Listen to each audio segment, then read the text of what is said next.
da Rede Alesp.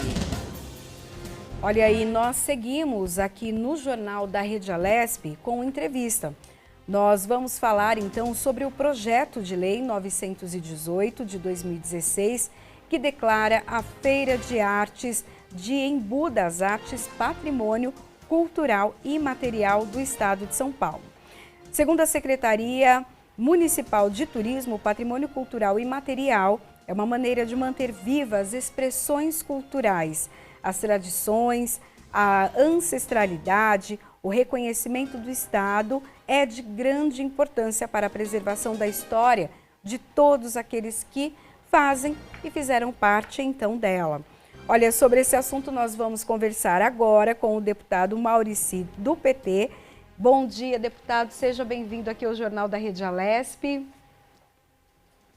Bom dia, é um prazer estar aqui com você e com os telespectadores do Jornal da Alesp, mais uma vez. E principalmente para falar de uma coisa tão importante que é a economia criativa do Estado, aqui representada pela Feira Cultural do Embu das Artes. Uma grande conquista, né, deputado, para a região. Para quem não conhece, a cidade de Embu das Artes, ela é uma cidade linda, né? Principalmente quando se visita ali o centrinho. É muita cultura, arte, nós vemos várias expressões de artesanato, pinturas. Bom, é a coisa mais linda. Toda vez que eu vou lá, eu fico apaixonada, né? Fora toda a gastronomia, então realmente é uma cidade que merece estar, ser ali transformada, né, como patrimônio material. Então, veja, a cidade do Embu das Artes comemorou 62 anos de emancipação a semana passada. A feira tem 52 anos. Ou seja, você pode praticamente contar a história do município de Embu das Artes emancipado a partir da feira de artesanato da cidade. E como você disse, é uma das maiores expressões de cultura popular, de produção cultural popular no estado de São Paulo. O Embu das Artes fica a 30 quilômetros da capital, portanto é uma opção muito tranquila para um turismo para os habitantes da capital e de todas as demais 38 cidades da região metropolitana. E eu acho que esse projeto vem fazer justiça, é uma reivindicação antiga dos expositores e do próprio povo do Embu e torna, além de ser uma homenagem, né, a esses artistas, um incentivo a novas iniciativas de produção cultural, é também uma maneira de perpetuar aquela feira, aquele patrimônio que é um patrimônio cultural e material do estado de São Paulo, mas é fundamentalmente do povo paulista. E conta muito a história da cidade de São Paulo, né, do estado de São Paulo, né? A criação, então, do estado, conta a parte também religiosa, tem a igreja, né, inclusive ali no centrinho, com várias obras, né, muito ricas, muito detalhadas, tanto ali dentro da igreja, né, que a gente tem, e daí tem todo um peso religioso e também um peso artístico, fora os artesãos que ficam ali mesmo, né, nas calçadas, as largas calçadas, fazendo a arte ali mesmo. O que significa, então, deputado, para a cidade? De que maneira vai impactar ter esse nome, esse crédito agora lá como, então, patrimônio material? Veja só, são 700 expositores. São milhares de pessoas que visitam a cidade todos os finais de semana. Há toda uma cadeia produtiva no entorno da feira, porque não é só o produtor cultural, o artesão, aqueles que ali estão expondo e vendendo suas obras, mas são os restaurantes, os antiquários, todo um comércio, toda uma indústria que se estabeleceu ao redor daquela feira. Eu tenho aqui os números, se você me permite. Claro, fica à vontade. O setor cultural e criativo em São Paulo é responsável hoje por cerca de 3,9% do PIB do Estado e por 47% do PIB criativo de todo o país e movimenta 1,5 milhão de postos de trabalho, além de números informais, e 150 mil empresas e instituições em todo o território estadual. Ou seja, é uma pujança, é uma força, é um setor importante e que precisa ser incentivado, como nós pretendemos, nós deputados, e aguardamos agora a sanção do governador Dória, com esse projeto que nós acabamos de aprovar aqui. tem uma importância fundamental e, além disso, é uma indústria ambientalmente correta, sustentável, socialmente sustentável. Tem um impacto importante nisso que você falou, que é a questão de absorção, de compreender, de se conscientizar de quem nós somos, quem nós paulistas, aqueles que nasceram aqui, aqueles que adotaram São Paulo como sua terra, são a sua história, as suas tradições, a sua cultura, enfim, não é só uma indústria, não é só turismo, não é só reflexão, não é só contemplação e produção artística, é tudo isso junto. Eu acho que essa indústria, a indústria criativa, é a indústria do século XXI. Em que sentido, deputado? No sentido de cada vez mais o setor primário, a produção industrial, estrito sensu, vem perdendo o seu peso. Cada vez mais os postos de trabalho na indústria vão desaparecendo por conta da evolução tecnológica. Sim. Em vários países, na Finlândia, em alguns estados americanos, o Estado já remunera as pessoas, independentemente da sua ocupação, de estar empregados ou não, porque já se percebe que não haverá empregos para todo mundo no futuro. Então, nós temos que mudar o nosso eixo, e o Brasil está muito atrasado nisso. Por exemplo, o Brasil está desmatando, o Brasil está destruindo as suas florestas, está destruindo os seus ativos naturais, que esse sim representam uma riqueza enorme para o futuro, para as gerações que vêm. Nesse sentido é que eu acho que essa indústria, porque ela não polui, ela não destrói, ela gera renda, ela gera emprego e ela fundamentalmente significa qualidade de vida para as pessoas. Por isso é que eu digo que essa é a indústria, é a economia criativa que vai movimentar o mundo nos próximos séculos. Por tudo isso que o senhor decidiu, então, desenvolver esse projeto de lei, aprovar, né, e agora aprovado, é um grande orgulho, né? Eu tenho que fazer justiça à deputada Alessi Brandão. A deputada Alessi Brandão é a autora inicial desse projeto. O que eu fiz foi, com a minha coautoria, apressar a aprovação desse projeto que está na casa já há alguns anos tramitando. Tenho que fazer justiça também à Associação dos Artesãos, que se movimenta, que se dispõe a lutar, a brigar, não só para a perpetuação, mas para o desenvolvimento da Feira do Embu das Artes. Eles gostam que a gente chame de Embu das Artes sempre, porque querem lembrar sempre o nome da cidade ligada a essa produção artística cultural. Então o meu mérito foi de apressar alguma coisa que já havia sido criada, já estava tramitando na casa. É claro que eu sinto muito orgulho disso. Sinto muito orgulho de ver meu nome, o meu mandato, ligado a esse projeto, a essa lei, que acredito que o governador vai sancionar, porque trabalhar pela cultura, trabalhar pela produção artística e cultural é um dos meus compromissos de vida e de campanha. E até quando a gente pensa em Embu das Artes, né, já tem a referência de toda a parte da produção ali de quadros maravilhosos, de esculturas lindíssimas, mas também tem uma produção musical muito grande, né? Não é só, então, nessa área visual, mas também traz o alento por conta da música. Eu queria que o senhor falasse um pouquinho disso. Então, é verdade, porque ela nasce nos anos 60, eu acho, não é isso? Eu acho que nos anos 60, um pouco embalado pela produção de artesãos, mas envolvido um pouco também com o movimento hippie. Você tinha lá muitos latinos, artistas, músicos, ainda tem, que participam da feira. Não é? Então ela tem essa dimensão que você apontou também.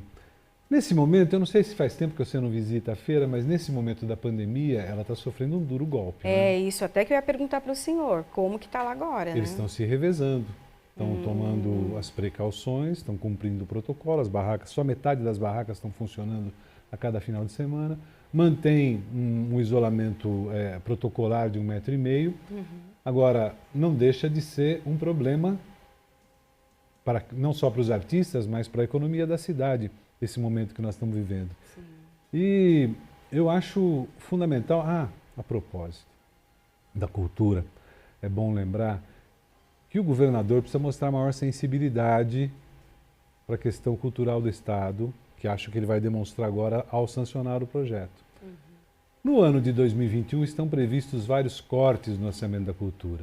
E para o ano de 2020, inclusive, se você observar a execução orçamentária, cerca de 16 milhões deixaram de ser executados, ou seja, deixaram de ser voltados para a cultura, para a produção cultural, para a área de eventos, apesar de estarem consignados no orçamento.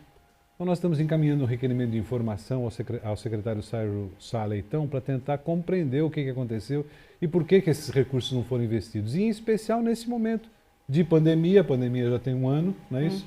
Ou seja, exatamente esse período coberto pelo orçamento de 2020, e poderia ter sido minimizado as agruras que a produção cultural e que os artistas vêm sofrendo na pandemia se essa execução fosse feita. E aproveito para lembrar também o prefeito Ney Santos, que no ano passado isentou os artistas e expositores da taxa de ocupação do espaço. E nós aguardamos que ele repita essa atitude, muito bem-vinda, também no ano de 2021.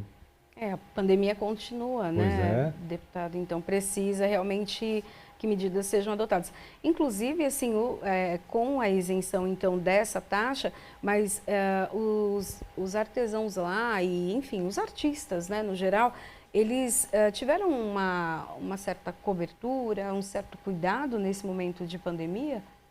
Então, eles têm procurado seguir o protocolo. Agora, o protocolo tem um grau de segurança, correto? Eu não tenho registros, embora possa haver, de contaminação daqueles artesãos ou das pessoas que frequentam a feira. É difícil precisar se contaminação teria havido ali. Mas eu não tenho registro disso e não ouvi nenhuma menção a esse fato. Então, acredito que os protocolos por eles seguidos, em acordo com a prefeitura, não é? Tenham sido suficientes, não é? Mas ainda assim, houve um impacto econômico, né? Então, assim, eles tiveram de uma certa maneira, um subsídio ou apenas a cobertura ali da ajuda do governo, para quem conseguiu também, né? O subsídio foi esse. A isenção, foi a isenção da taxa. Agora, se você considerar, não deixa de ser significativo, tanto que a gente está reivindicando que ele seja repetido para esse ano. Mas se você considerar que evitar aglomeração significa ter menos frequentadores, portanto menos compradores, portanto menos vendas.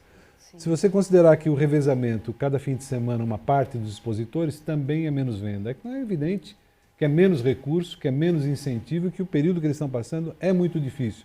Mas eles estão resistindo. E isso é fundamental. Porque para além de todos os méritos que nós dois já destacamos aqui, tem essa resiliência também, que é uma demonstração importante para o conjunto da população paulista. Ou seja, a pandemia vai passar. Se todos contribuirmos, o número de internações, o número de contaminações e o número de mortes vai diminuir. E a Feira do Embu, seus expositores e frequentadores são um exemplo disso para a gente seguir e se lembrar sempre. E daí a gente tem a vacinação também, né, deputado, que está chegando aos pouquinhos, né, assim, por mais que sejam números altos, mas ainda a população é tão grande do estado de São Paulo que ainda representa um número pequeno, né? Mas daqui a pouquinho a vacina chega para todos.